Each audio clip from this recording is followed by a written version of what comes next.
Gaya ng reconciliation nila ni Sofia Pablo, umaasa si Will Ashley na magkakasundo din sina Sofia at Jillian Ward na pareho niyang nakasama sa Prima Donnas. Makichika kay Lars Santiago. Will and I also didn't talk for 4 years.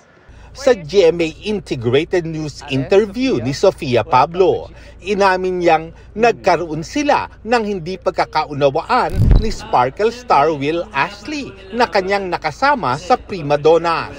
Binanggit ito ni Sofia nang mapag-usapan ng tungkol sa hindi rin nila pagkakaunawaan ng kapwa Prima Donna star niyang si Jillian Ward. It's a feud na sobrang tagal na, and I think one of the things kung bakit di namin siya naayos is because we never got to talk about it.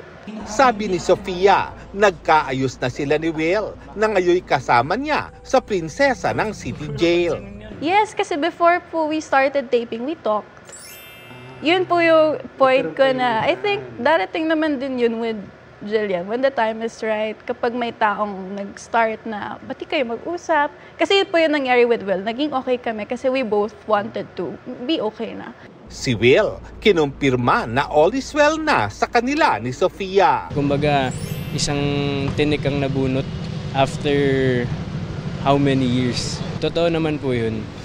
Kasi parang nagkaroon lang din ng misunderstanding. Kumbaga, hindi kami nagkaroon ng